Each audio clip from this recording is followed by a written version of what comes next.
They are kind of awkward seats. You do have to kind of sit like on the edge of the seat, or else you feel like you're, well, you're taller, so probably not as much for you, but for me it feels like. Oh, your feet are. Yeah. Really? Shut this off. What? One of the staff that goes in is so we have to make sure that Cheryl is not available. Oh.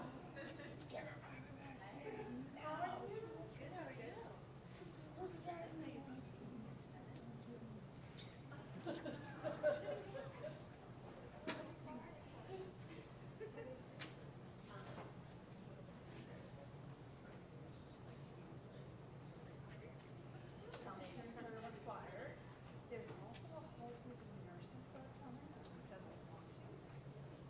So this is a new. So what? Which ones are the ones, the clinical ones? I don't know. The SAFEs, the sexual assault forensic. Oh, I'm glad. Yeah. That's who I'm talking about. So that's wonderful. Yeah, they're great. Great women. Very good.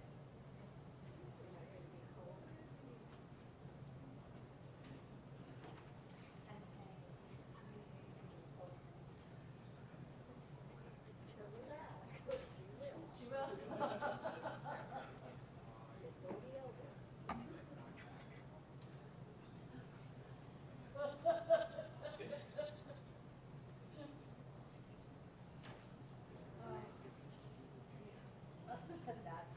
Oh. That's fun. How are you doing? Good. I've taken the justice really seriously. Yeah, and I just noticed the email today, and I was like, for a long time, don't do that. I've missed all the other things. I'm so glad you're bringing it. It's Yeah. going to be a really interesting talk, I hope. Yeah, well, I also looked in the field of developmental disabilities and mental illness for like 27 years. That's how I know you. Yeah, yeah. So, Isn't that what I know you? no, school, I think. I went through probably did. Yeah. No. Maybe it's through. I know. I know. I teach your kids. Yeah. I work as a DD. I work at the Developmental Disabilities Council. Yeah. That's not it. I have a little boy named Zach, who's 8. Does he play sports? And he does. He plays Hockey? hockey. I knew we'd come to it eventually. Hockey. Hockey. My Zach. Yeah, okay. Your boy. Yeah, Katy. Kaden. Yeah. But that's it. Yeah. See, now you know what I've done. So, yeah. No, he's doing spring hockey right now. I don't know what Zach's doing. Rousseau tonight. Is he doing Rousseau on Wednesdays? Yep. Yeah. Tonight's his first night. Caden's doing Rousseau on Saturdays. He had his first day. Oh, yeah. Man, that guy works hard. Zach didn't sleep well last night. We'll see how he does. Oh, he works some, he was having him do slaloms on one foot, the whole length of the ice, jumping up and down one foot, jumping up and down 2 feet, like deep bends, the whole thing. He had such leg cramps Saturday night, and he never gets leg cramps. We'll see how it works. Yeah, it should be interesting. And he keeps them moving too, so there's no downtime for 2 hours. Zach didn't sleep well last night. We'll see how he does, but I know so. Yeah. So I'm assuming Dad's there. Still need to be. They give him like 1 10-minute break, which Kater didn't get. Kater's goal. So we spent 10 minutes putting on goalie. So there was no downtime.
Hayden also takes piano lessons. Baseball coach practicing. So he likes to piano. So now I have to figure out. I don't want him to miss piano, but I can't do it after this baseball.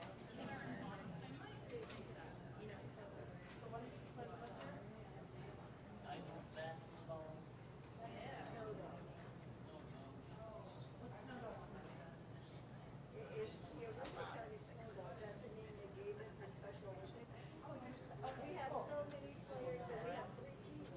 For basketball? Wow. Nice. We come down to go. Yeah? Big tournament.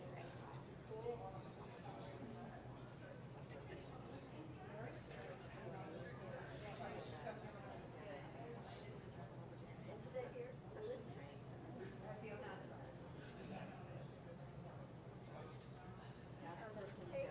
turned. Comment, I said, tables have turned. How many times have you sat on this side?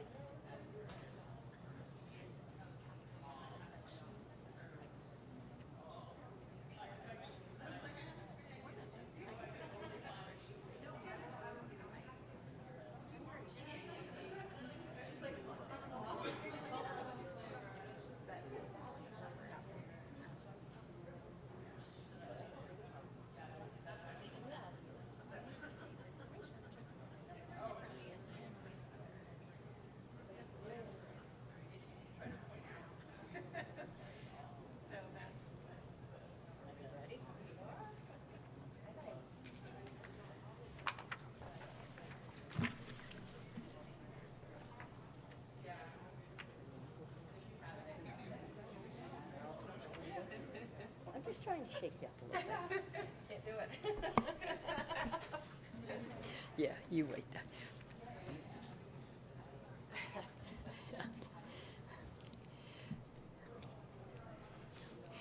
Well, good evening. Welcome to the University of Maine at Augusta, and the last in the series of 6 lectures at the Maine State Forum. We will continue this series in September after summer break. I am Brenda McAleer. I am the Associate Provost here at UMA, the Dean of the College of Professional Studies, and also serving as the Interim Dean of University College, which is our system of centers and sites throughout the state. So we are able to provide education to those who are living in rather remote areas of the state, and we can do that at a distance. It is our hope that as the only public university in the state capital, that we can provide an opportunity for the UMA community and the community at large to connect with researchers and policymakers whose important work affects our lives here in Maine. I want to thank you all for coming out tonight in the rain. It is only rain, it is not snow, so we should be happy for that.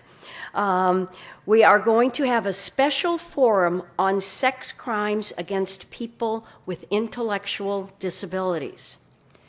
The Maine State Forum is supported by a presidential research grant.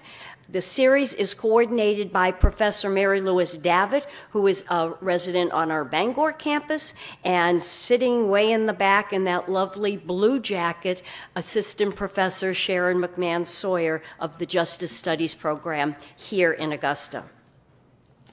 Special shout out to Paul Philbrook, our technical staff, who's managing the technical production of the presentation and recording this event for future viewing. Tonight we are hosting a panel to continue the conversation that began on the NPR series, Abused and Betrayed, exploring the epidemic of sexual assault experienced by people with intellectual disabilities. NPR obtained unpublished Justice Studies Department data on sex crimes, and it revealed that women and men with intellectual disabilities are the victims of sexual assault at rates more than 7 times those for people without disabilities. I want to repeat that again. Men and women with intellectual disabilities are the victims of sexual assaults at rates more than 7 times those for people without disabilities. The Maine Developmental Disabilities Council is a partnership of people with disabilities, their family, and public and governmental agencies, which promote and advocate for equal opportunities for persons with developmental disabilities to participate in every aspect of community life.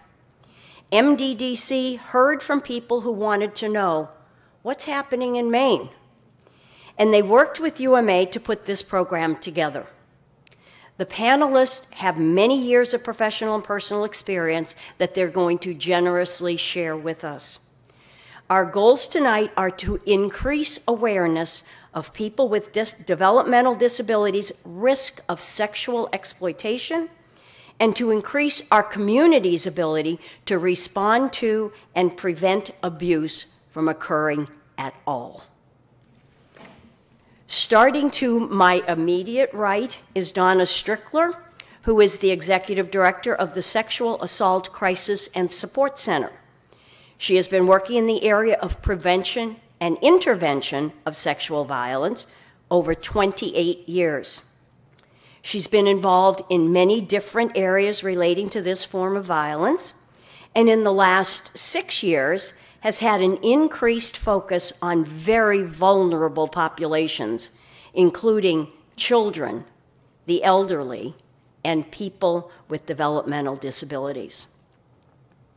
To Donna's right is Katy Park, who manages Momentum's Portland Community Supports and leads their Relate program that was featured in the original NPR series. The Relate program seeks to, and I'm quoting, support thriving relationships for people of all abilities with education, dialogue, advocacy, and training. Katy is passionate about the opportunity to support generative and healthy relationships, as she is a social worker, a Zen priest, and a trauma-informed yoga teacher. She's been in the social work field in a variety of settings for over 20 years.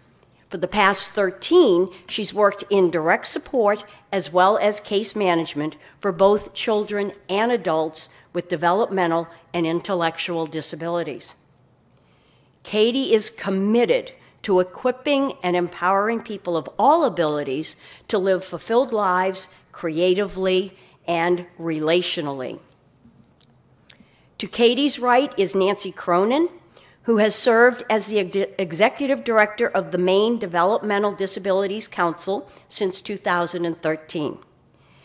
Nancy specializes in understanding how the systems that affect individuals with developmental disabilities work and interact with each other. Her work at the local, state, and national level focuses on the development and improvement of effective services and supports for individuals and families across the lifespan who are impacted by developmental disabilities. She is committed to creating a Maine in which all people are valued and respected, because communities are stronger when everyone is included. At my far right, to your left, is Mary Ann Swank, who is a resident of Easton, Maine. She's on the board of directors of Speaking Up for Us, Maine's self-advocacy organization for people with developmental disabilities. She's also a member of the Presque Isle chapter. She likes getting the chance to help other people with disabilities and showing people how exciting speaking up for us can be. For fun, she likes to stay active. After the panel discussion, we will have a question and answer period. I would like to ask that you raise your hand, and I will bring the microphone to you so that you can be heard by not only the panelists, but so our recording will also pick up your question. As you exit the room, to the right there is a table that has lots of informational brochures. You are asked to please take any of that material that you would like to have.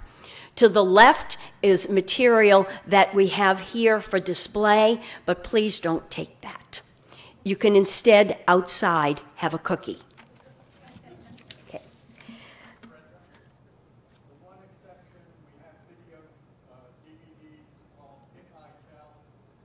There are videos that is entitled If I Tell, and there are copies of that, so I stand corrected. You may have one of those.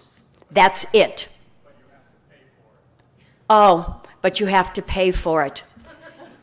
Stick with the cookies. Okay. It's really good, though. Yeah. Okay. Please join me in thanking our panelists for coming out this evening to discuss this important but difficult topic.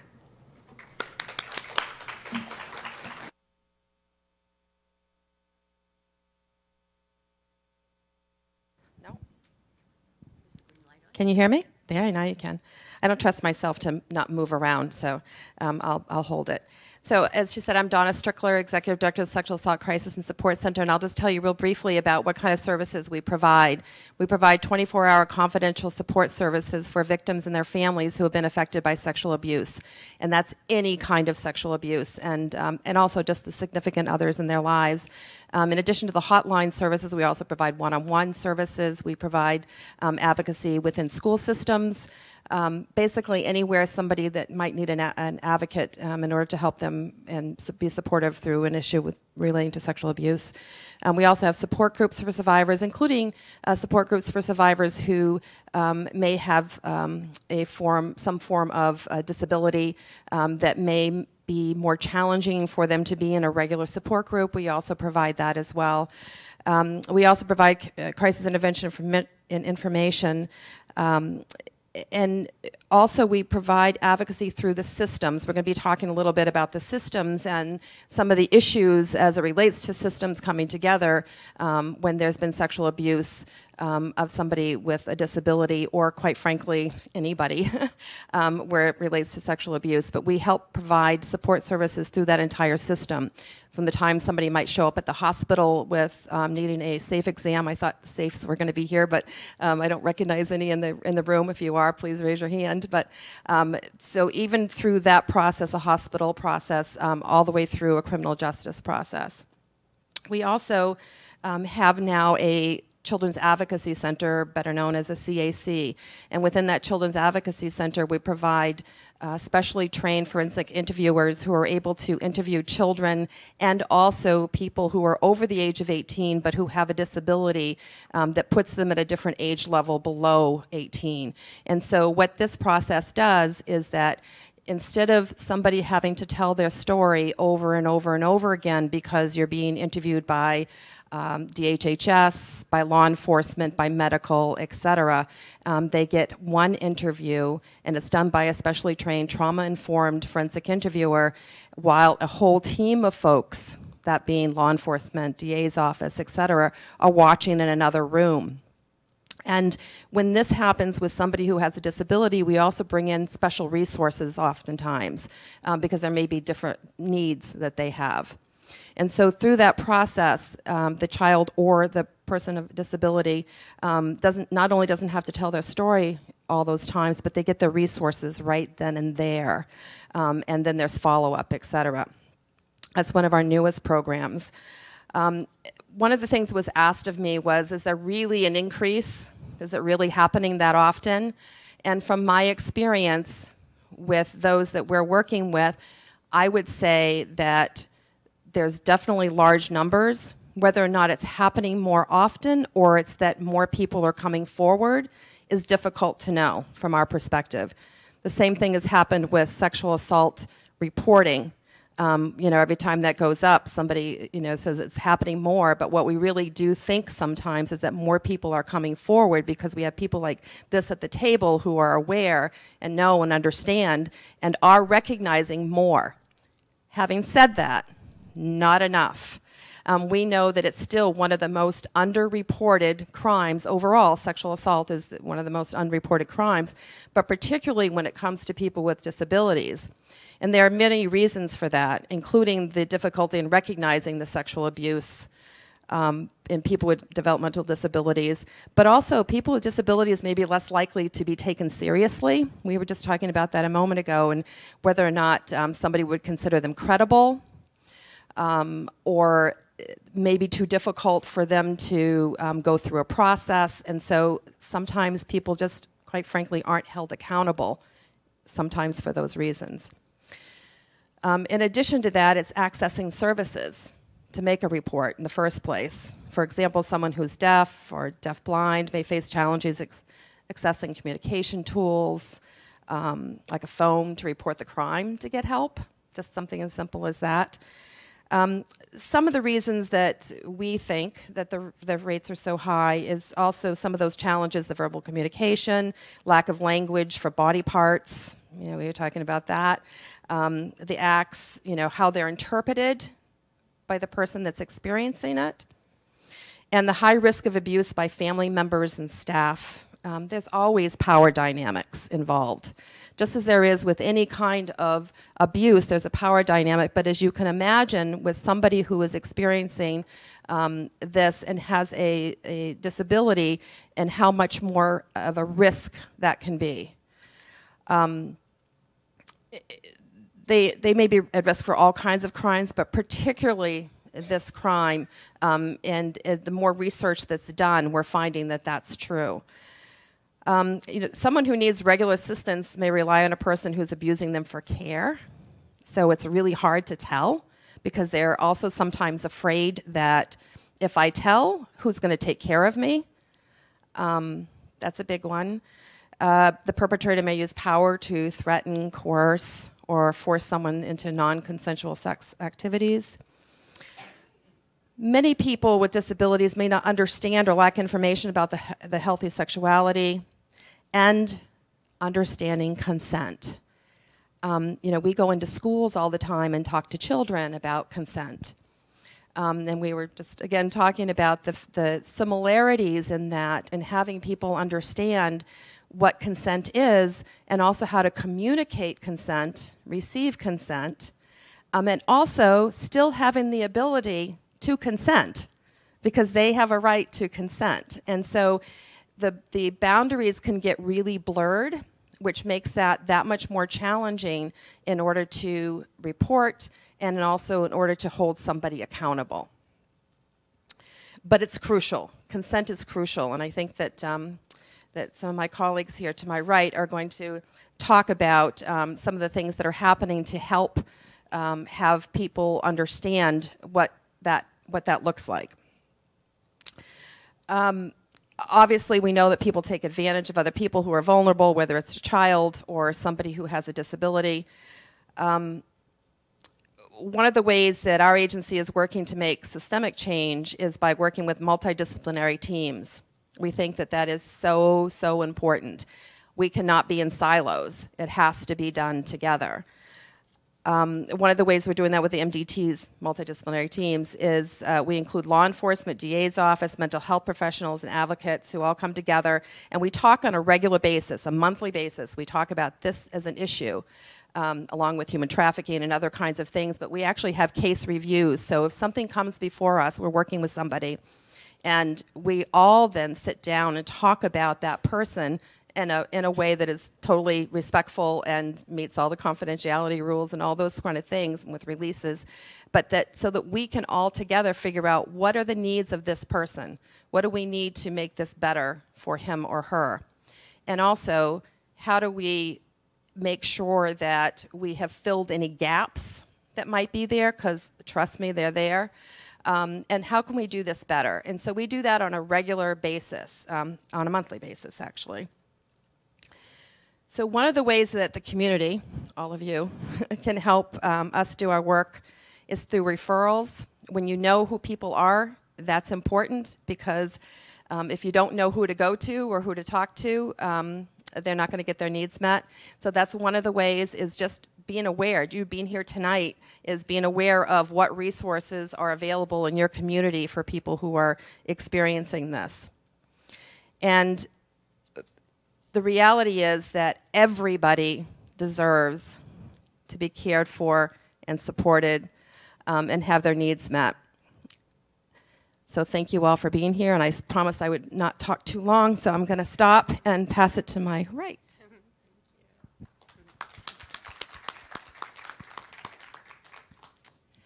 So thankful for this conversation, such an important one for sure. I'm Katy Park, and I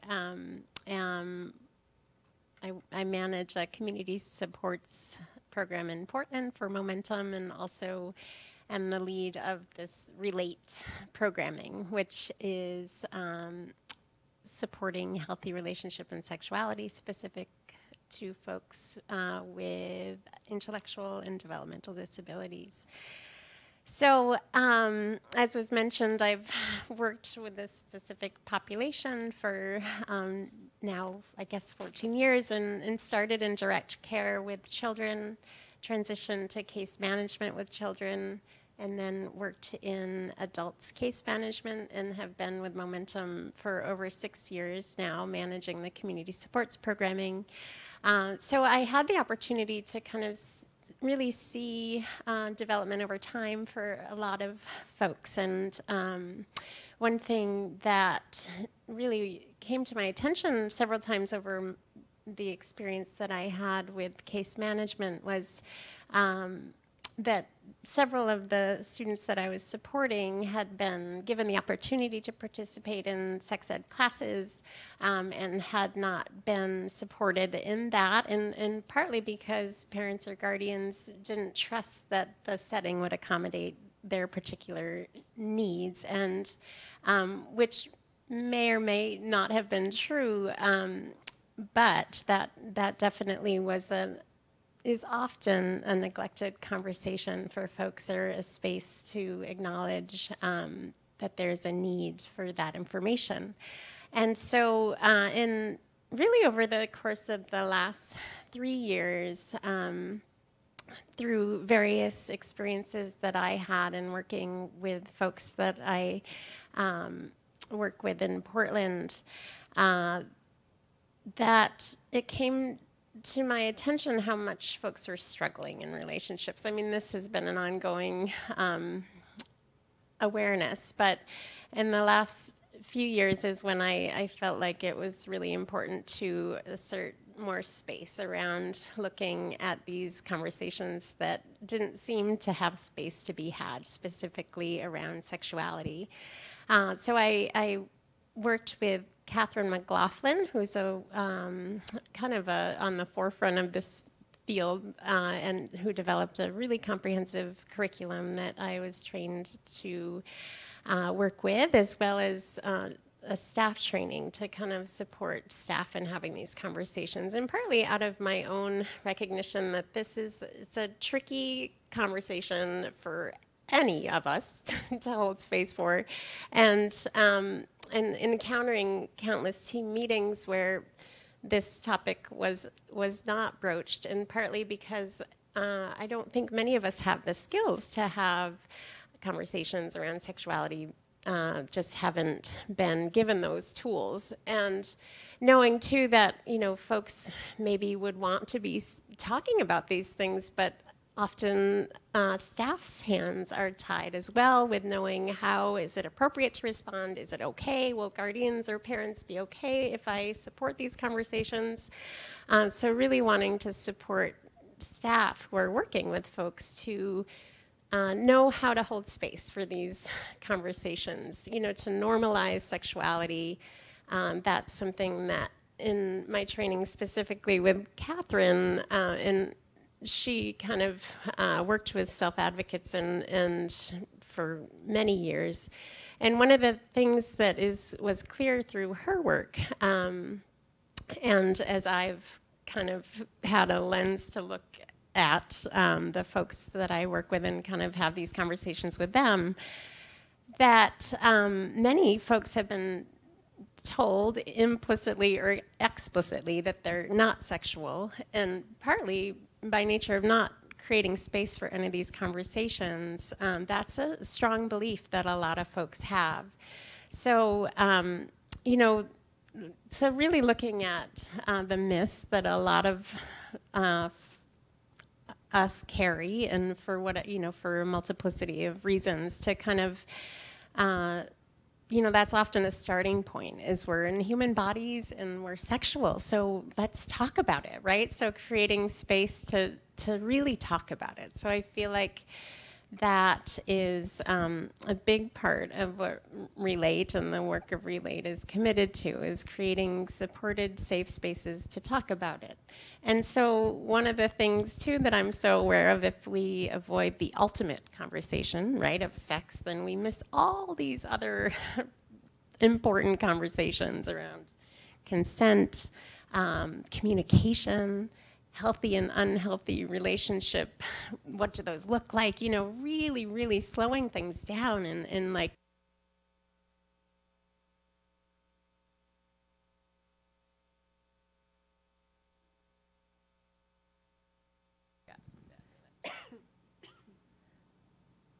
So yeah, just the importance of really slowing down the conversations and supporting teams in having these conversations seems fundamental, because it's really, folks, we're all in human bodies. I think one of the myths that can be preventative is that maybe folks aren't capable of being responsible, or maybe their cognitive age is less than their biological age, but they're in biological bodies that have the same needs as everyone else. And so to really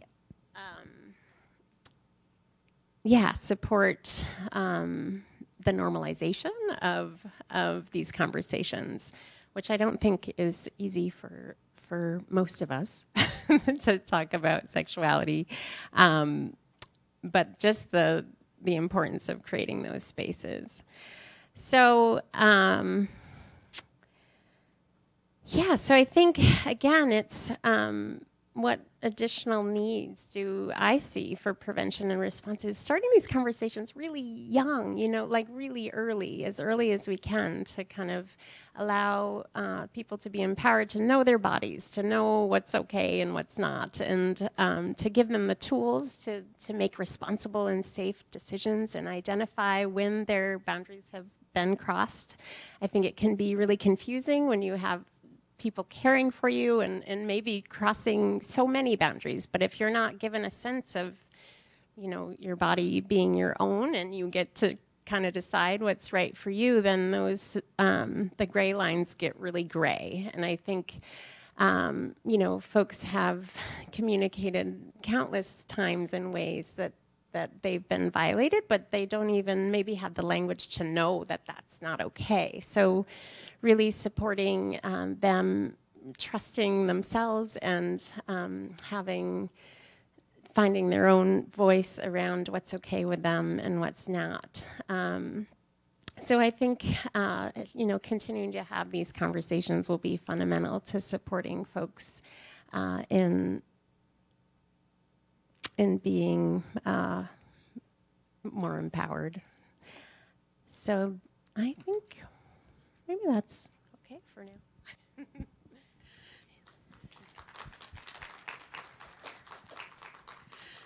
Katie, one of the things that you talked about, which is really important, is that if you don't understand sexuality and how sexuality feels and expresses and what's healthy, then how would you ever know how to express it when it's not healthy? And I think that's one of the key conversations that we have to have, and that's why I'm so glad that we're having it here tonight.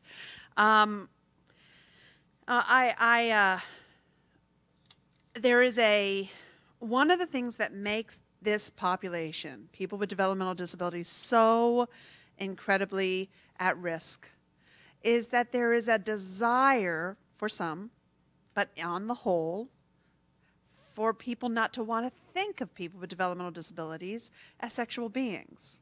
They are people that need to be taken care of. And that makes it risky, because people with developmental disabilities are sexual beings.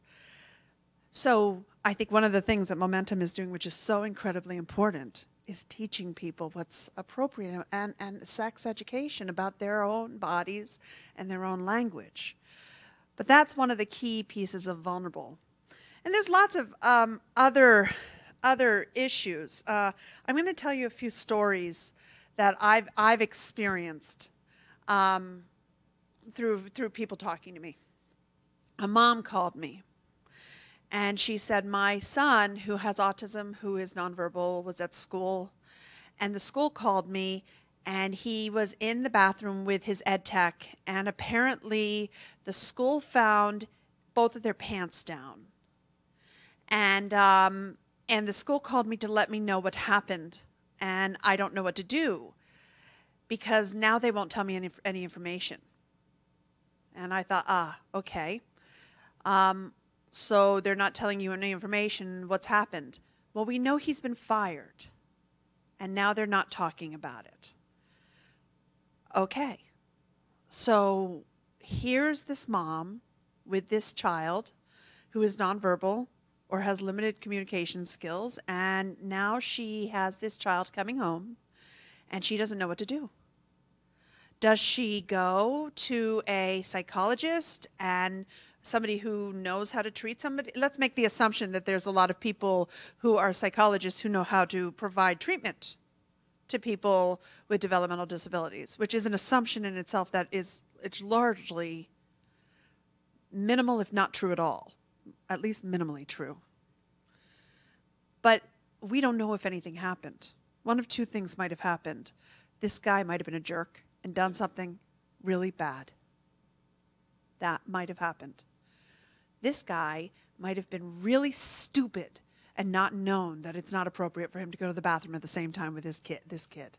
Let's just go both ways. Either way, the parent is completely lost. This individual has now been fired, and in our system, it's now sealed through personnel records. So this individual now goes to another place and reapplies. Let's go the rough side now, that he did something. This is a perpetrator. It's very easy to be a perpetrator in this field. It's the perfect job if you want to be a perpetrator. Because you get fired, it's under personnel, and you just go somewhere else as another ed tech. Or you go and you become a direct service provider. You don't have a criminal record because it's under personnel. All right, let's go another way. We call the police. Is this group, is this prosecuted a lot? No, I just looked for confirmation. No. Why? I've heard a great deal of things. One that I often hear is they're not reliable witnesses, which is also probably untrue. There are ways. But that's an assumption made a lot, which also creates a tremendous amount of vulnerability in the fact that we're not catching.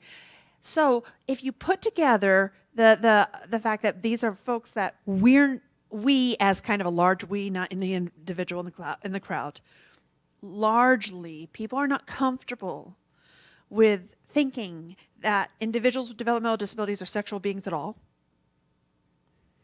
or connected with, it is very hard to think that somebody would sexually abuse them.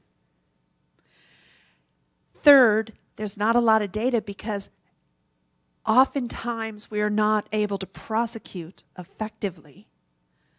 We have a great deal of risk for individuals with for sexual abuse. Here's another story. Sean, he wanted to go camping. And he has autism. He was very verbal. He has echolalia, which means he repeats a lot. He has an intellectual disability as well. And Sean and I became friends. And I got a call from Sean that he had been in the YMCA. He's my age, so this is not a child. This was somebody about 8 years ago. And the staff won't let him go into the YMCA bathroom anymore. I said, why? What's up? And he said, because the staff came in and found a man touching me. And I said, oh. And he said, but I liked it. And so the staff asked me to be a part of the team meeting. And I said, is there any opportunities for Sean to have a boyfriend? Sean was gay. So there's another one. Is there an opportunity for appropriate opportunities for sexual relationships. And they said, oh no, that wouldn't be okay with a guardian. Well, but if you don't have any other options, then you're going to go for the inappropriate ones.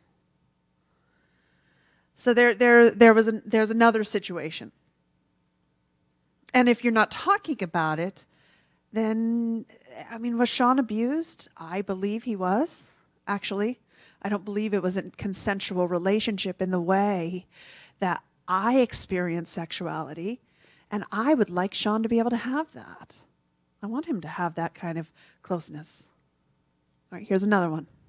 John, adult who lives in a group home. And staff doesn't seem to care about knocking on his door. They walk in all the time. They walk into the bathroom. They walk in ways that nobody else would tolerate. You know, the vulnerability. I'm talking about vulnerability here. So, how am I doing on time? We're doing okay. So one of the systemic things that we need to deal with is we need to adjust how easy it is to offend and be perpetrators on these individuals. Another thing we need to do is recognize that these individuals are people, just like us. And everyone in this room is probably going, yeah, we know that. But they're sexual people. So I'm a mom. I have an 8-year-old. My son does not have a developmental disability, but I'll tell you, I don't want to think about him having sex. And I don't want to think about somebody looking at him that way. I was in Arizona last week. There was a 9-year-old where we were staying, and they were really very close and had a little friendly thing, playing with pigs somewhere. And it was the first time in my experience I was like, whoa, they're kind of doing what 8-year-olds do in relationship things. Oh, geez, my kid is growing up. She wrote a little love note. I wasn't psyched about it. Not at all. I, as a mother, I don't want to know. I will talk to him. I want him to be safe with his body. He knows his body parts. I want him to know all of that, and I want him to have all the information that he needs to make good, healthy sexual relationships as he grows and develops. I want all of that, all of it. But I don't want to hear about it later on. So imagine being a mother of a child who's growing up with a developmental disability. I don't think I'm alone. I want my son safe. I don't want him hurt. I'm going to hate his first girlfriend who breaks his heart. Imagine. Now imagine it's somebody with a developmental disability that you have to take care of all the time in different ways. And then you have to somehow allow them to grow up. It's almost harder, but critical, because adults with developmental disabilities do need to grow up and be away from you. So, not easy stuff. All right, so let's talk about sex, baby. Sex, lots of things. Love, power, violence. You know, there's lots of different areas about sex. Sex isn't necessarily just, sex can be about power. It can be about violence. These are nuances that are hard. What are some of the services that leave people in risky situations? How about transportation? That's a fun one. Oh, you often, and many individuals with developmental disabilities and many children with how about just children, are put in cars with strangers. One of the hardest stories that I remember wasn't about sex abuse. It was a gentleman who is nonverbal, whose driver had a heart attack and died in the car and was left there for 3 hours until somebody found them in a 5-point in a restraint. My initial, because I have a background in grief counseling, that was my initial desire, was what are we doing to talk about grief? And he was sitting with a corpse for hours, and he knew this guy. He was a staff person. He cared about him. And nobody thought about that. which is another problem in another presentation. But how much sex abuse could happen in the car? How much people are at risk for, what are we doing? Lack of privacy, lack of sex education, lack of acknowledgement of sex. So here's another side. One more story, and then I'm gonna turn it over. This is another side of it. This is a 20-year-old who had autism, who really liked, anime. That's what it was called. Anime. Loved anime a lot. And he became friends with a 15-year-old who really loved anime a lot. And they really connected, this 20-year-old and this 15-year-old. And this 20-year-old with autism started seeing this 15-year-old. And they had sex. And he became a sex offender. So another risk for some people with developmental disabilities of not teaching appropriate is knowing, how do you date? How do you do this? What is appropriate? All right. What do we need to do? We need to teach sexuality. We need to teach how to explain when something goes right and when something goes wrong. So we need to prosecute in a real way that works. We need a judicial system that listens. We need to listen. And we need to adjust the policy for offenders from being protected through personnel files by getting fired, and create some kind of a registry so that they don't necessarily just hop from job to job.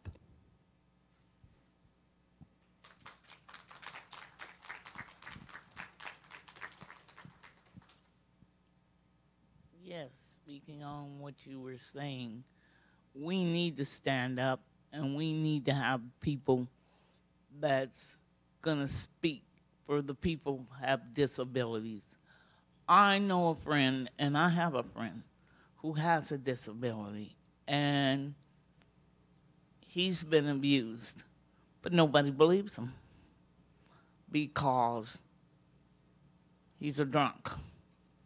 But that doesn't make a difference.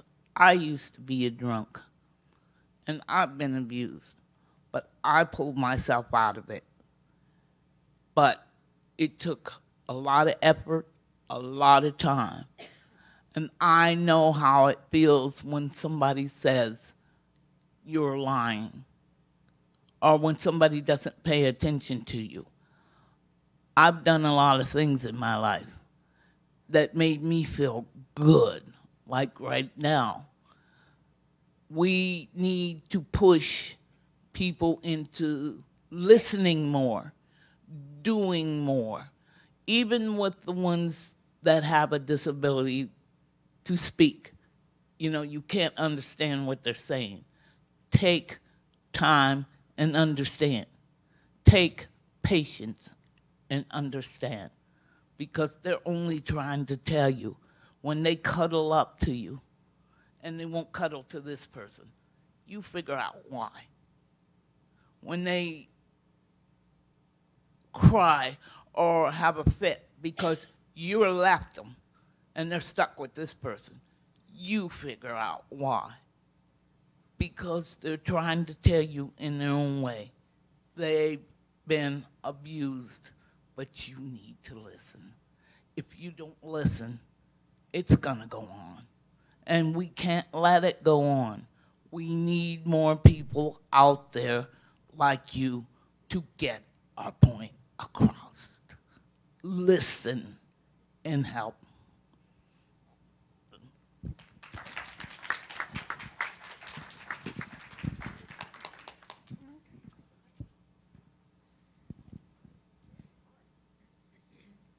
I see a question already.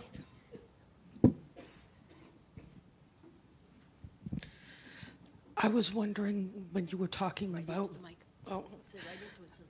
I was wondering, how do you have this conversation with someone about their sexuality, you know, and the fact that, you know, they could be gay or not. I mean, a lot of parents don't even want to discuss that their child is gay, much less, you know, gay and have this disability, you know. I just wonder how you would do this. Okay, great question. Yeah, so it's many, many conversations. And I think first it's in creating the space that the conversation's okay. And so I think that's, I had written down to share a story about one of the kind of turning points for my really being like, oh, this is important work.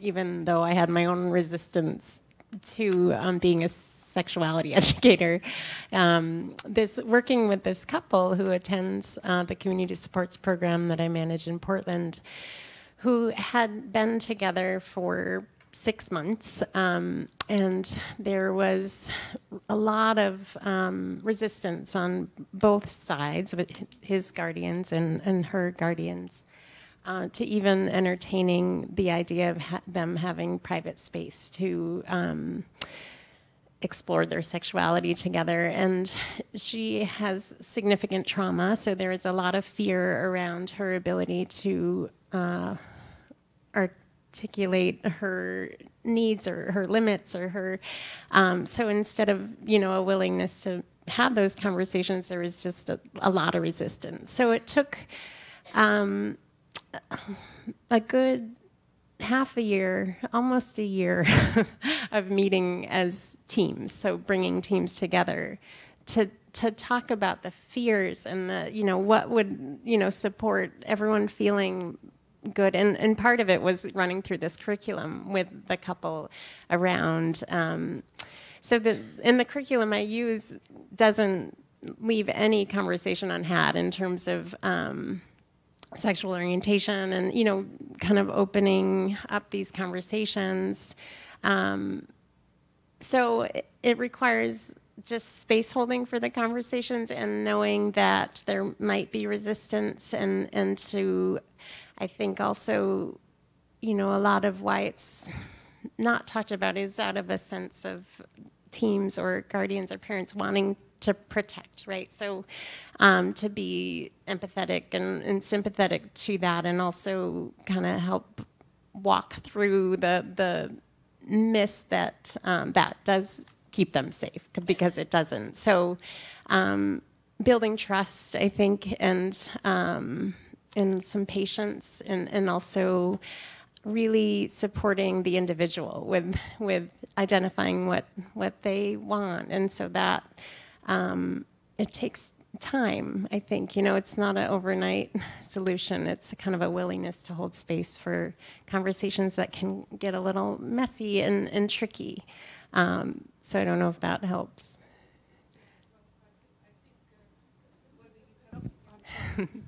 I think whether you have a disability or not, I think conversations should start before anything. Yes, You know? exactly, yeah. And there's those conversations too about the sexuality piece, but also, you know, focus too on their right to their own bodies, regardless of somebody else caring for them, and sort of things to have conversations with them about on a regular basis. Again, I'm talking about people who maybe don't have the ability to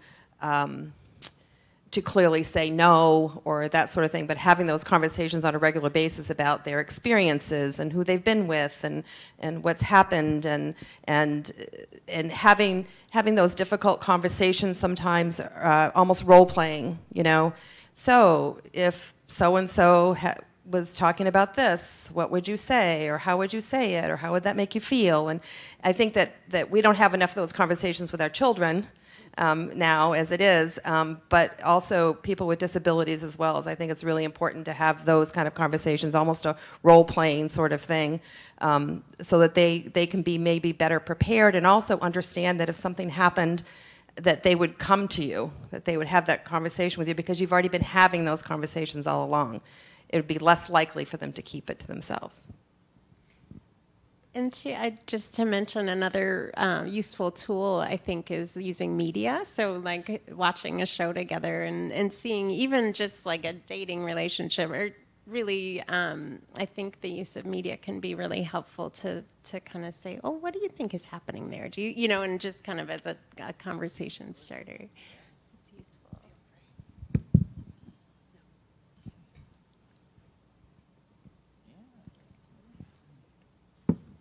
We have 4 experts here. Let's take advantage of them. Oh, yes, thank you.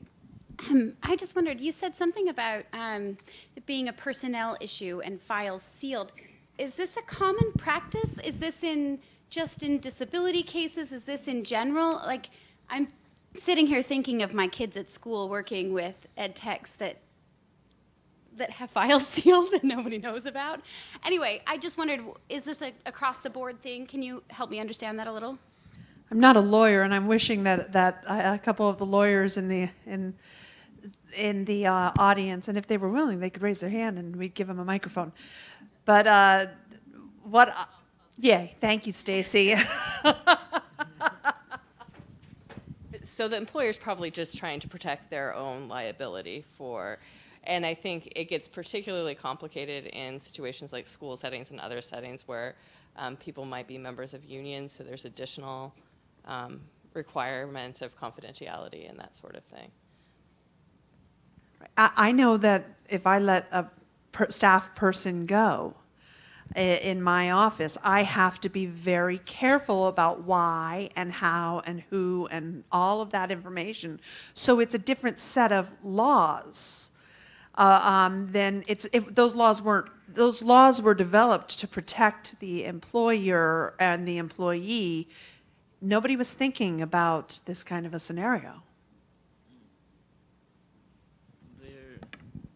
There should be laws against that because, like day programs in schools, there is favorites, and some of them so-called workers, teachers, or whatever they claim themselves are playing favorites with one because this one over here might want to go out for the day because it's written down he has to do exercises. But your favorite doesn't want to do it. So you don't want to do it. So you won't take him out because your favorite doesn't want to do it. That's wrong. We need to find out, what are these people doing? They're letting people with disabilities roam. That's how they have sex. We caught 2 a couple of days ago, almost. But that's how they learn, because you're not explaining nothing to them. You're not even paying attention to them. They deserve attention. They deserve to learn just as much as anybody else. But if you don't teach them, they're never gonna know. Say something about this real quick. There are mandated reporting laws, so that if something happens in a school and it's a child, certainly they're mandated reporting laws, and if they don't report it to law enforcement and or DHHS, then there are consequences. But I think we're talking about situations too where it's not clear, but it was enough that they thought they're not going to risk it, so they fire somebody. That's different than having seen somebody be sexually abused and then just fire them and do nothing. There are laws that are in place that.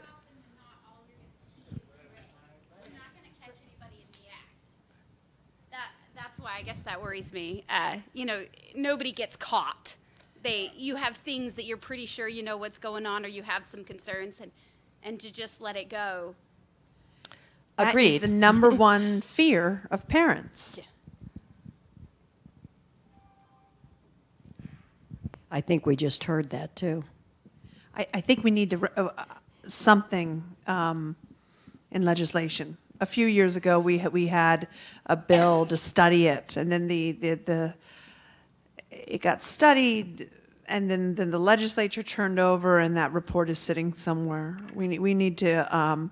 But honestly, people were very shocked that the bill that paraprofessionals may abuse and then quit and go somewhere else was surprising that that was even possible. But nothing's changed. So what I'm seeing here is a situation that is in many ways similar to child sex abuse situations with the Boy Scouts, the Catholic Church, like any sort of organization that has a high level of trust in the people who are entrusted with the children. And the same sort of situations could occur. So as I know that a lot of new legislation has developed over the years since these sort of situations were uncovered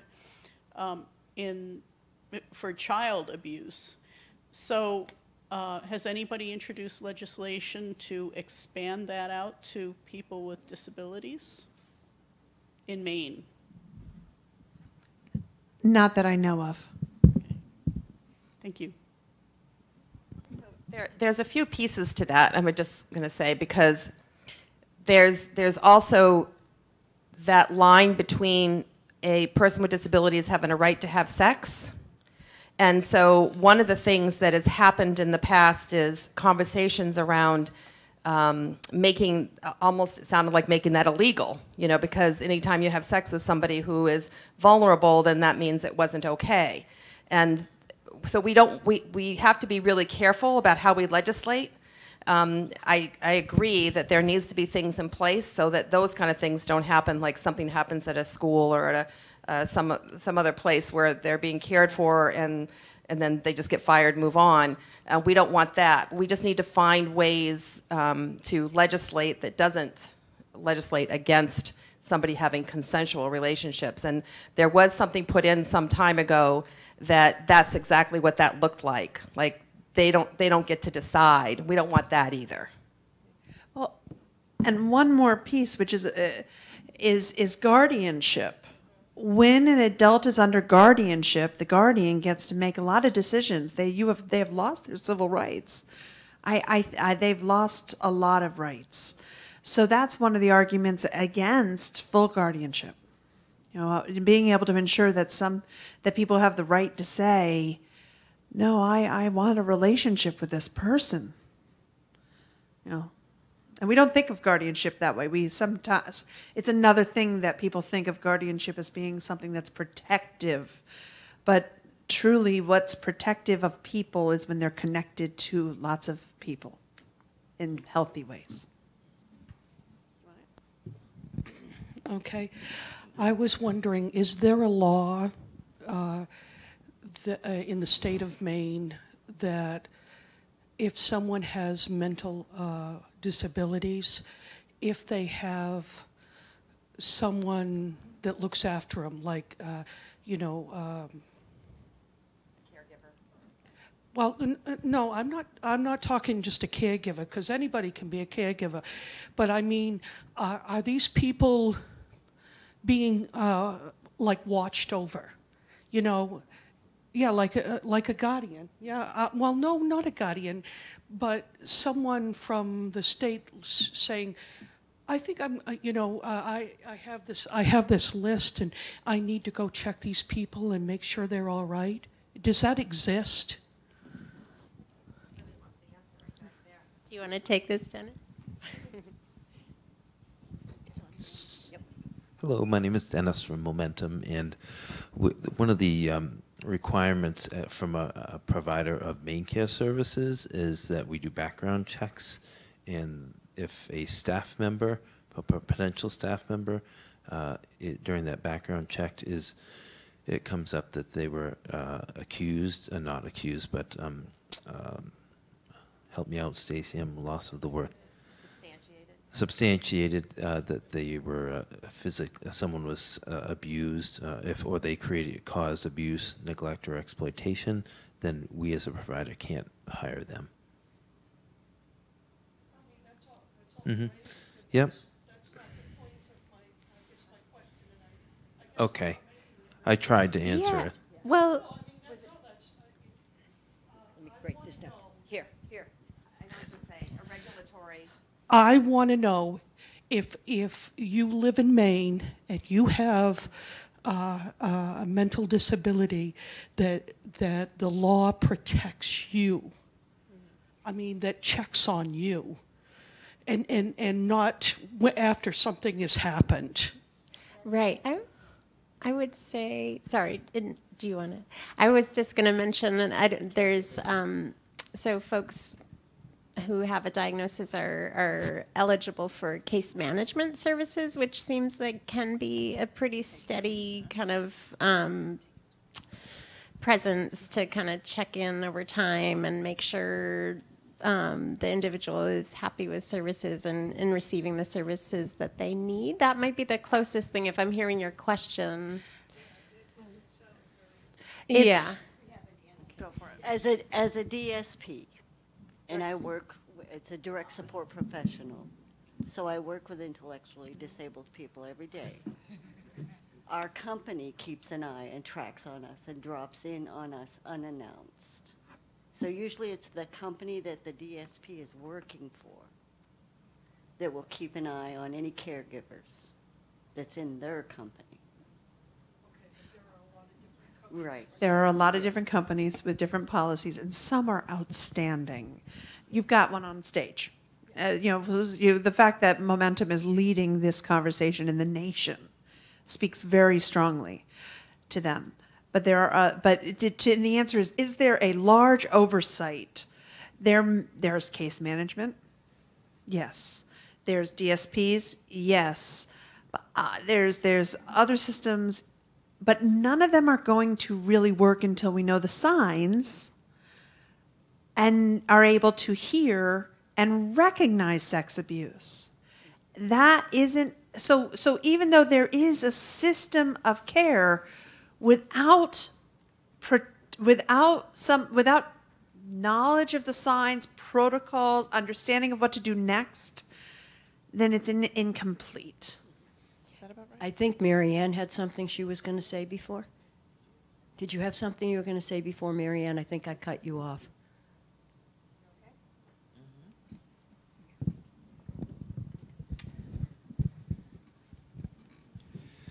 I have a son who's on the autism spectrum. He is 15. I have not heard anybody address the online problem we have. Well, my son, when he was younger, was in the Paw Patrol. And there are trolls all through that stuff. Talking him into being gay or whatever it is. We have to address that problem too. Because I can have all the conversations I can want with my son. The problem I have is he may be gay. I don't know. And you don't want to dismiss what he feels. But at the same time, people online are influencing him to think that way. So we have to address that also. Yeah, absolutely. We work really hard in the schools to talk about this all the time. It is a class that is probably the most requested of all of the things that we do. One of the things I didn't even mention in here, but we provide education to ages 4 up through college. And one of the biggest pieces now is online, both for online bullying as well as some of the other online stuff. And so one of the things that we talk about is with parents is about, unfortunately you can't be there with them every moment, especially at the age of 15 necessarily. But unfortunately there's not a lot in place to protect children and people who are maybe of a younger age cognitively, even if they're at a biological age older. And we talk about this all the time with computer crimes and all of that, because unfortunately a whole lot of kids are also being recruited for things like human trafficking. I'm dealing with that more and more and more in my work. It's just another tool. It's not the man, coming out of the bushes anymore. It's the man coming in your computer screen, or woman coming in your computer screen. So I can certainly relate to what you're talking about.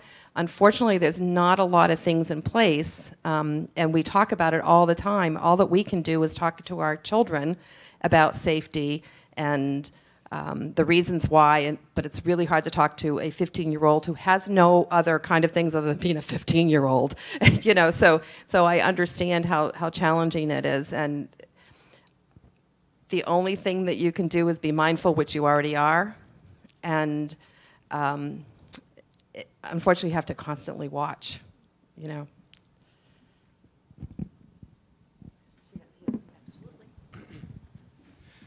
I think a lot of the problem we have is these Paw Patrol things were on Facebook.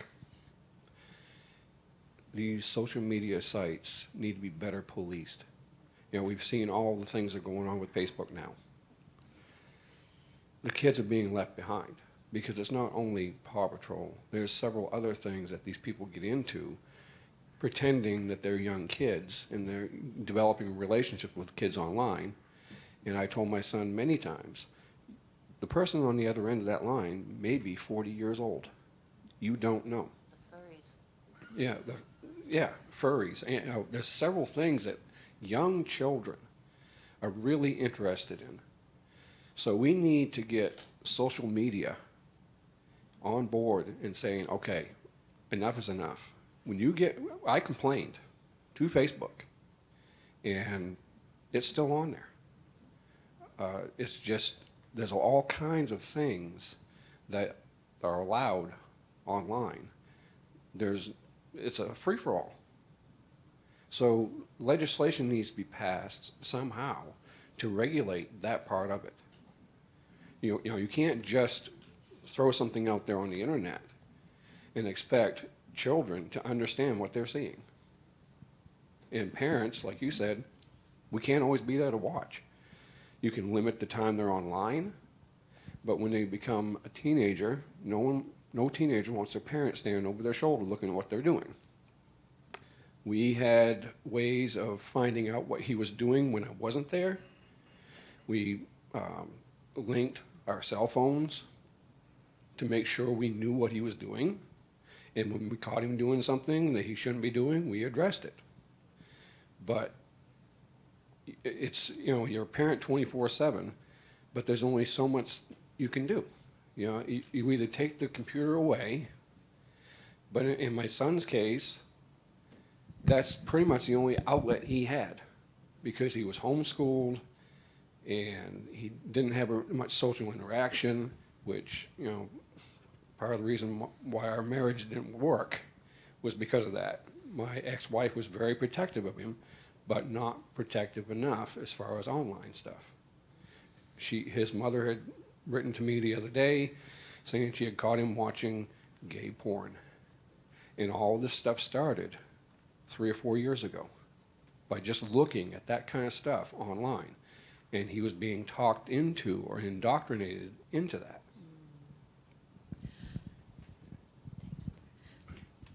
I have 2 comments, and they're both very much roundabout. Be patient with me for a second. So last 4th of July, my son was given a lollipop. He was given a lollipop at the 4th of July over at Mill Park. And he came and he was playing with a bunch of kids. And I was liking him play with a bunch of kids because he's an only child. So he comes to me and he's sucking a lollipop. And I looked at him and I took it and I said, "Where did you get this?"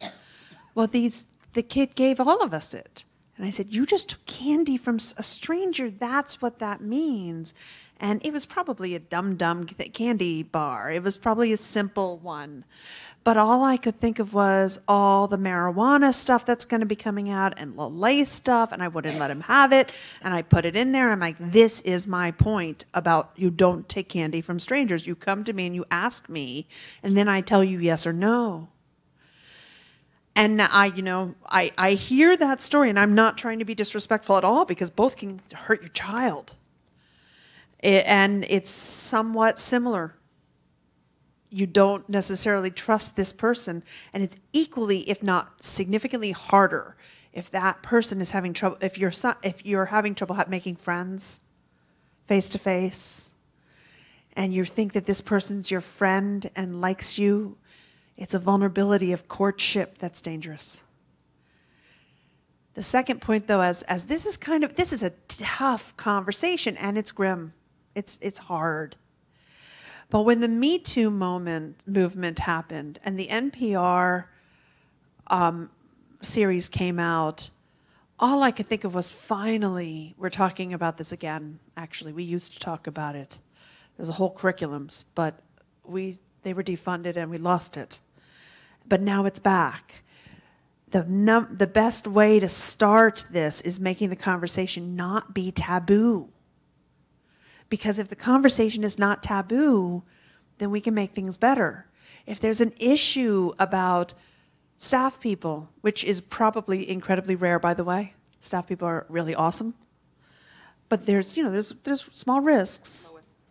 Lowest statistic, right? But if and that's important to note. Family's the highest? Okay. So if there's a conversation about it, then we're more apt to catch it, deal with it, prevent long-term trauma. But if it's silenced, it has more power and more potential.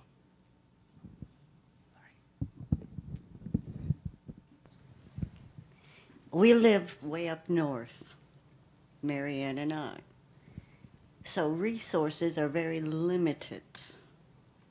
So if something happens, you don't even know where to begin to take them. There's no one up there. What kind of resource are you speaking about? Sorry. Well, because I do know of resources up there.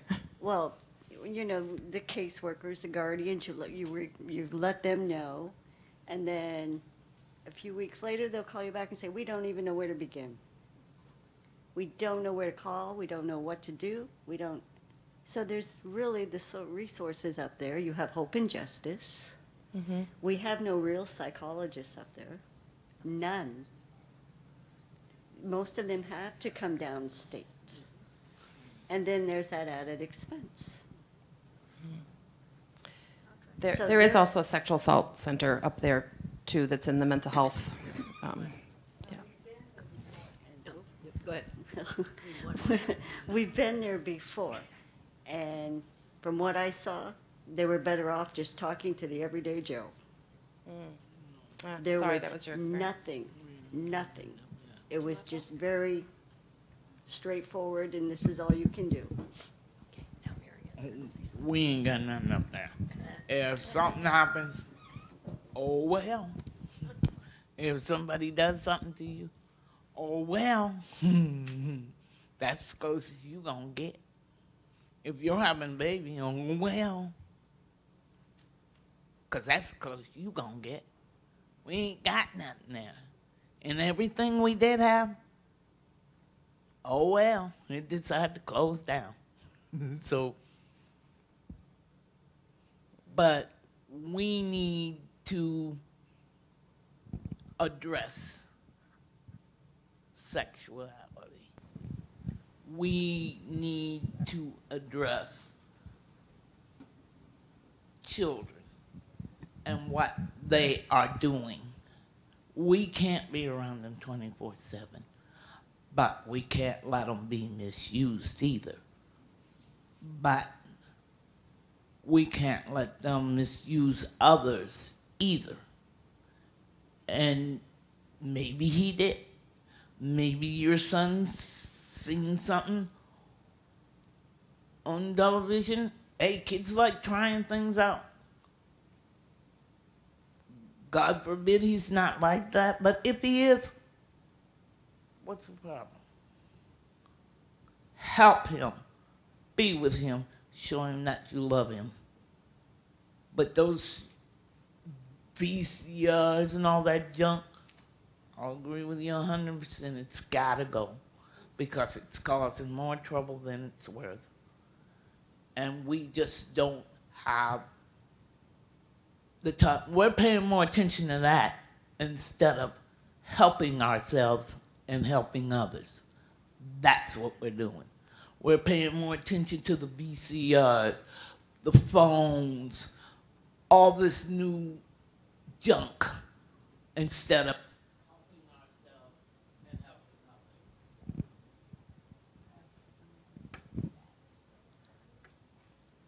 Yep. No battery.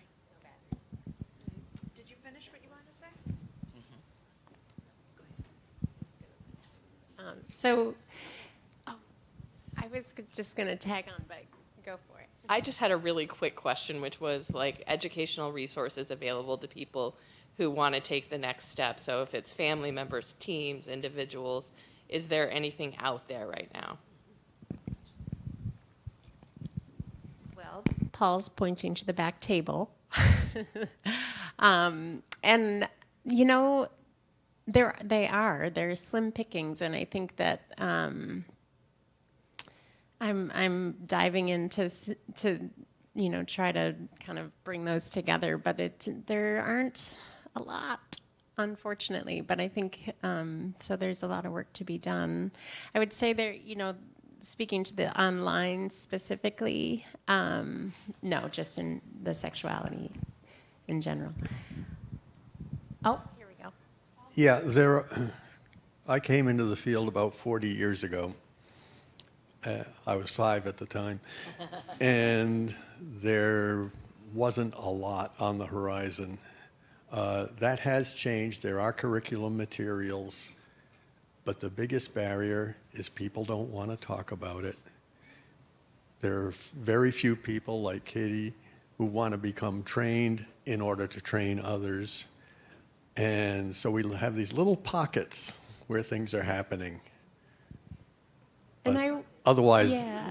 There's that vast wasteland where people say, oh yeah, we ought to do something about that, but, and there are lots of buts.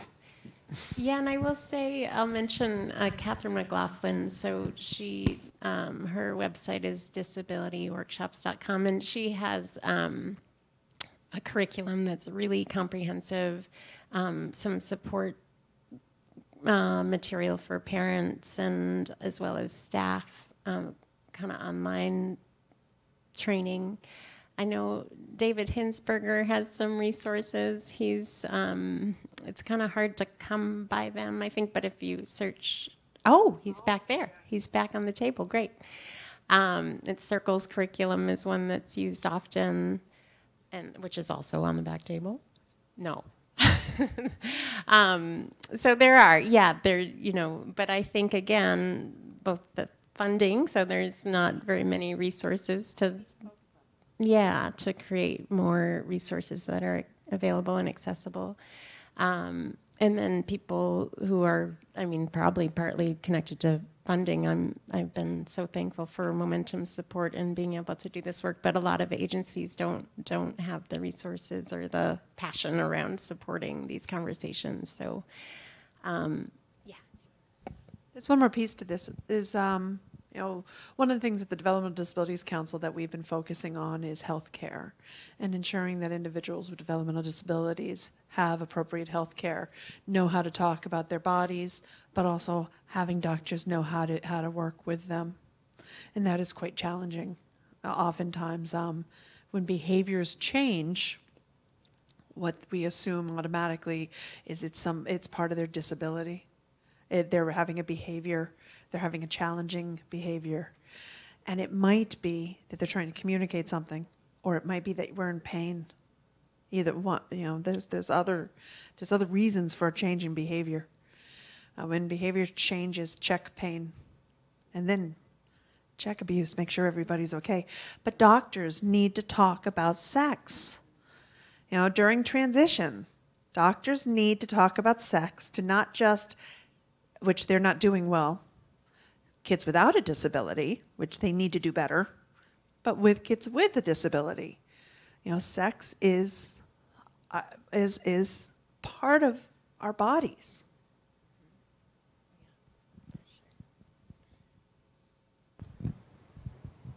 The microphone is free. It's ready. I will mention just a little relate promo. One of the things that I love to do is support teams in these conversations. So that is a resource that if you're aware of teams that are maybe this conversation is relevant to, but maybe don't know how to start, or often that's the hurdle for folks is just knowing where to start and how to start. So that is a resource. I was just going to say one of the first things that we used to teach, not just my own children and my grandchildren, but the people that I worked with that had disabilities, both developmental and mental illness, is the importance of privacy, in which we touched on. And the most important thing, I think, is to teach not only the staff about knocking, but the parents. Because I know we've had that conversation before with my children and my grandchildren. If you're going to do that, you got to go to your room. As simple as that. And learning to knock on the door and knock on the bathroom door, ask if you can come in, ask if they need help putting their clothes on or off. Don't just assume to take their clothes off or put them on again, I think that's hugely important because it teaches them that their body's their own, and the more we do that, the more they'll be able to protect themselves.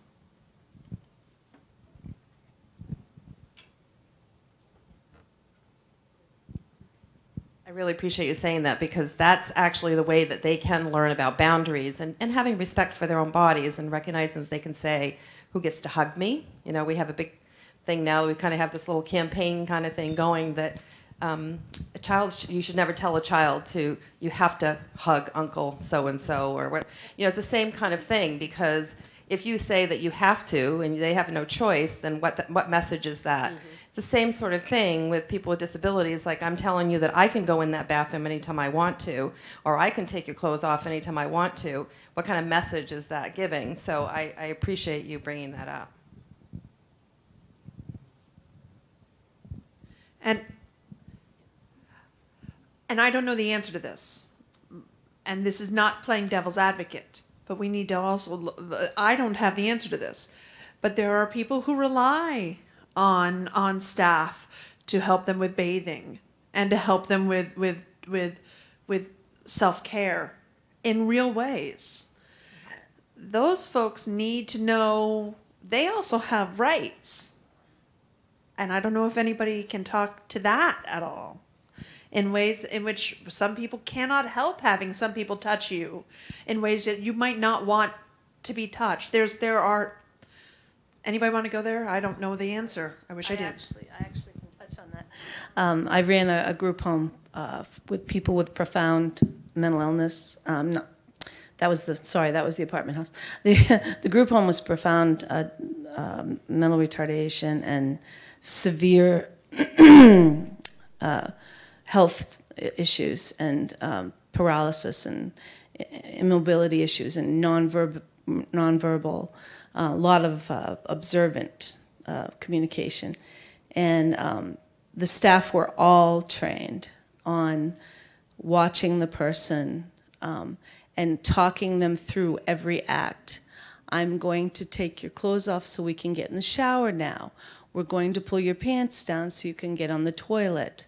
Things that you talk them through every single thing, because all the people that I worked with were all, unfortunately, former Pineland residents who had all experienced severe and profound sexual abuse.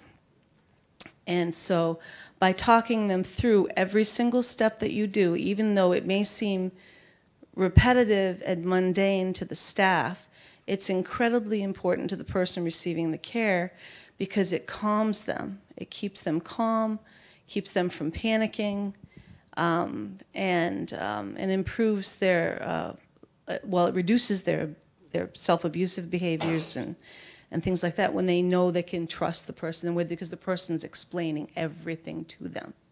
So that's one way to address that. I think that's really important and very respectful.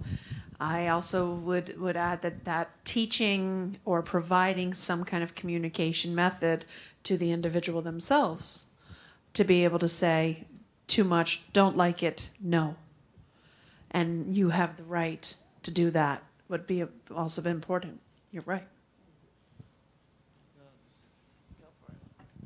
at times she does that for me because I'm totally clumsy. I have broken everything except for my neck and certain bones I can't move